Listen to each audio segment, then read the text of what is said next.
Faz poucos dias que um CEO de uma das maiores empresas de apólices de seguro dos Estados Unidos foi morto a sangue frio, como vítima da suposta luta de classes que cada vez mais parece estar perto de estourar. O curioso desse crime é que o acusado seja um jovem rico e de uma boa família americana.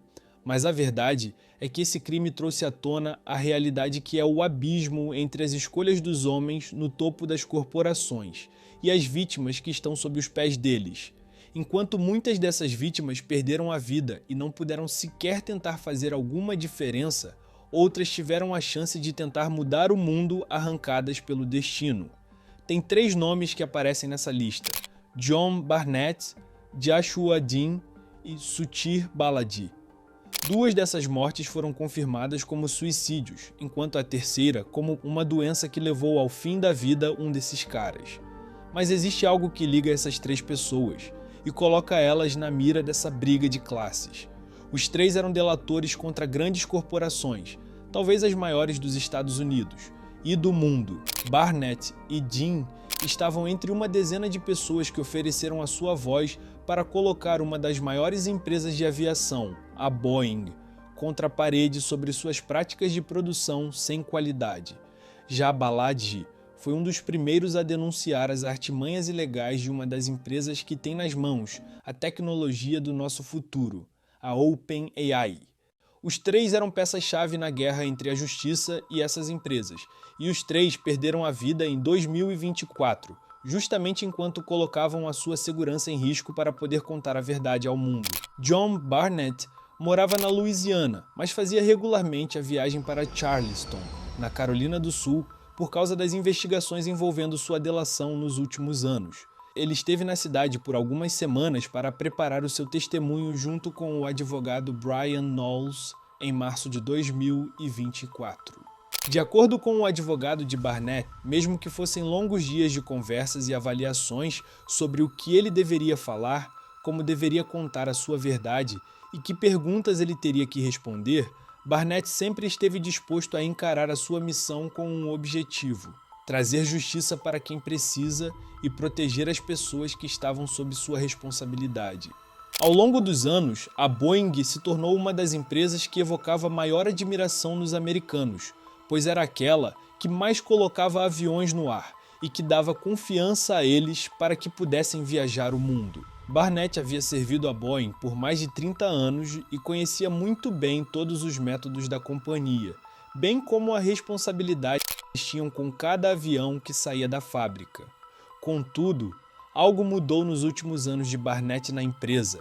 Ele se aposentou em 2017 e um ano depois, 2 acidentes marcaram a história da Boeing.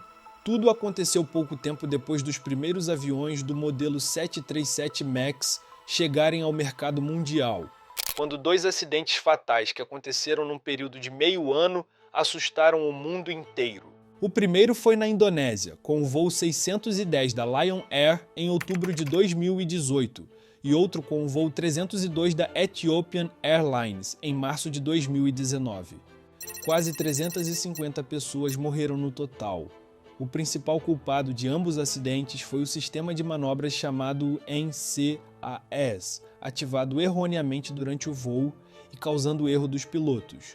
As investigações comprovaram que um dos principais motivos desses acidentes acontecerem foi a falta de instruções por parte da Boeing.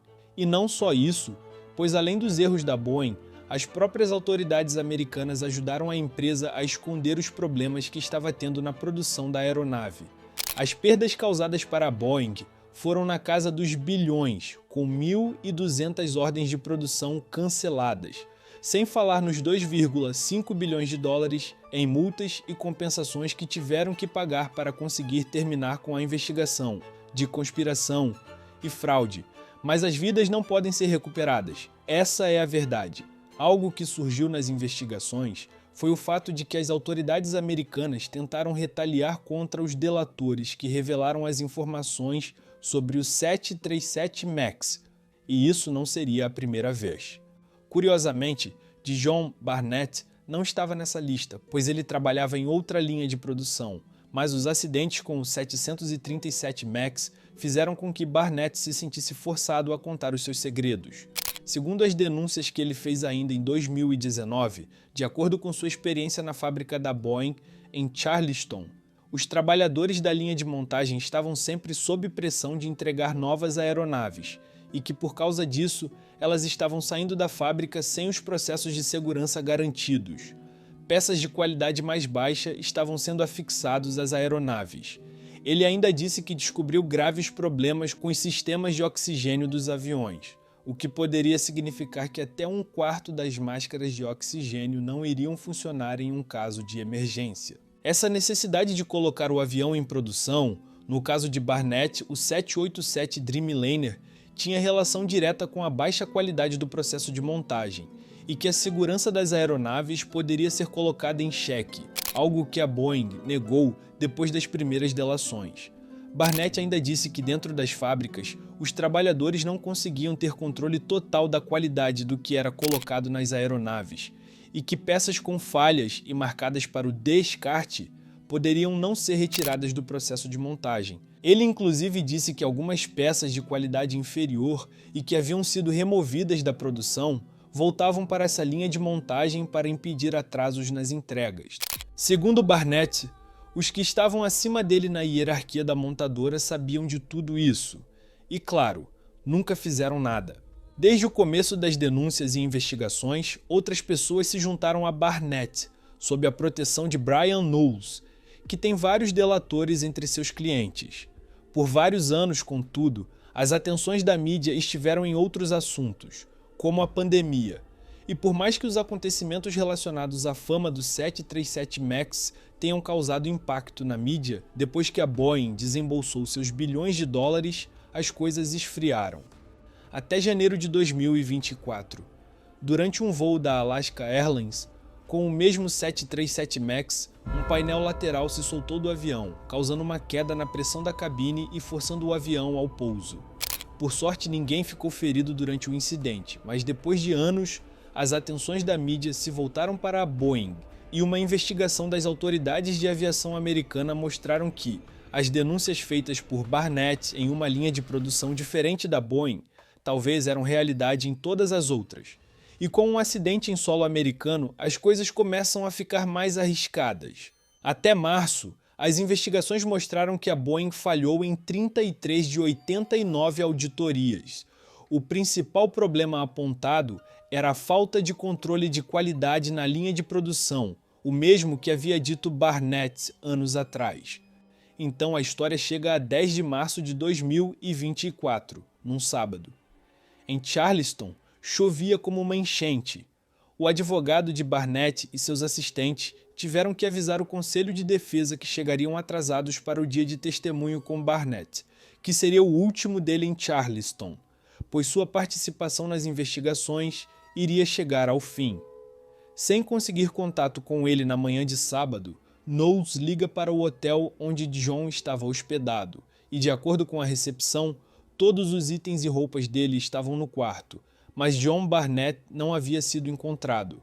Brian chegou para o local do testemunho, junto com o conselho da Boeing, enquanto um dos assistentes continuava tentando encontrar John. Uma ligação chegou a Brian. Era do hotel. Um incidente havia ocorrido.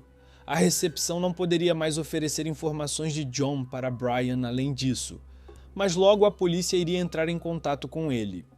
Em alguns minutos, foi exatamente isso que aconteceu. A polícia ligou para Brian e pediu que ele fosse até o hotel onde Barnett estava hospedado, alegando que não poderia revelar nada para ele pelo telefone. Brian teve que deixar o conselho da Boeing sem respostas e saiu correndo pelas ruas de Charleston num dia de enchente em direção ao hotel. Ele chegou lá e logo atrás dele, os advogados da Boeing também chegaram. 2 carros dos bombeiros e 2 da polícia estavam ao redor da caminhonete laranja de John Barnett.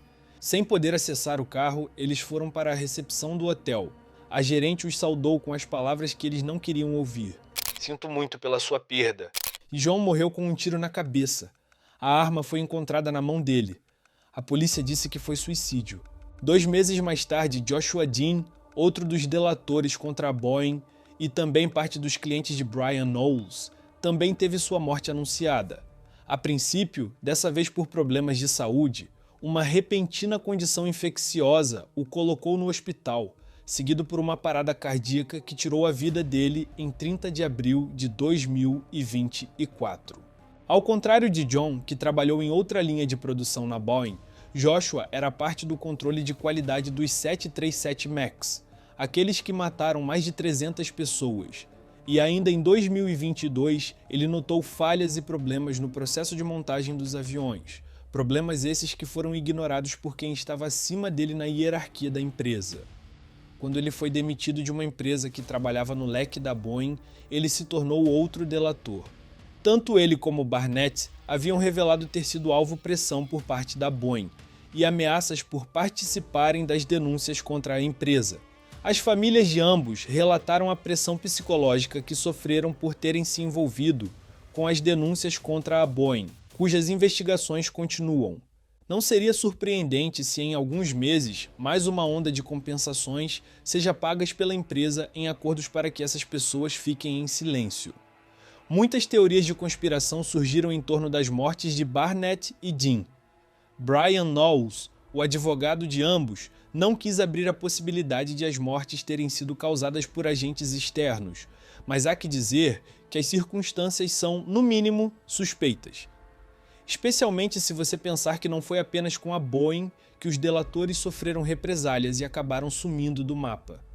Em novembro de 2024, um pesquisador da OpenAI foi encontrado morto em seu apartamento na Califórnia. Aos 26 anos, Sudhir Balaji teve a morte declarada como um suicídio pela polícia de São Francisco, sem qualquer indicação de ação criminosa. Mas é curioso que a morte dele tenha vindo tão logo após a sua denúncia contra a OpenAI, em uma entrevista com o New York Times. Nessa entrevista, um dos principais pontos de discussão levantados por Balaji foi o uso de dados que estão protegidos pelas leis de copyright para produzir conteúdos dentro do ChatGPT, o que seria um crime. Ele também disse que as práticas de negócio da OpenAI mereciam ser criticadas por causa da forma como a tecnologia desenvolvida por eles estava prejudicando o ecossistema da internet. Outras das denúncias da entrevista que ele concedeu foi o fato de que serviços de internet e produção de conteúdo estão sendo cada vez mais colocados em risco por causa das atividades do ChatGPT e similares.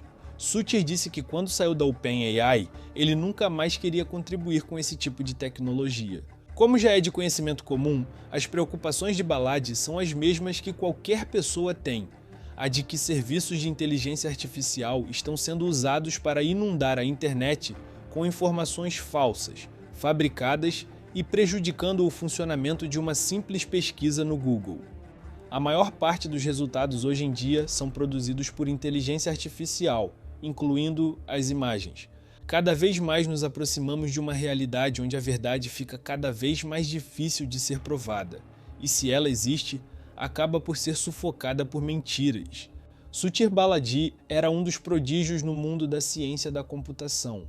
Formado na Universidade da Califórnia, em Berkeley, em 2021, durante seu tempo como estudante, ele venceu diversos prêmios de programação na Califórnia, como o Pacific Northwest Regional Programming Contest e o Berkeley Programming Contest. Ele se juntou à OpenAI 2 anos antes de terminar a faculdade, em 2019, como um estagiário da área de Machine Learning. Na época, ele já tinha experiência com companhias como Squale AI e Quora.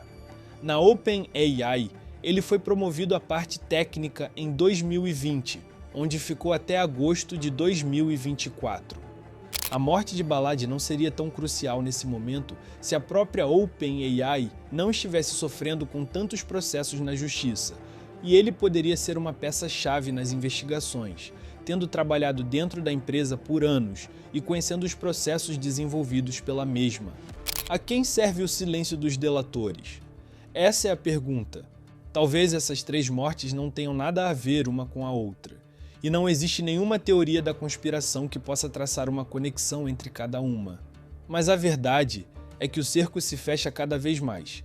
O próximo presidente americano tem como braço direito um dos mais proeminentes nomes que defende a utilização e desenvolvimento da inteligência artificial. A Boeing já foi protegida inúmeras vezes pelas agências reguladoras do próprio governo americano. E vale lembrar que a justiça americana acusou o assassino de um CEO de terrorismo, para deixar bem claro que a morte foi um ataque contra o país e não contra uma pessoa comum. Se fosse um qualquer numa esquina, a morte certamente seria apenas mais uma nas estatísticas. Ou quem sabe, mais um suicídio.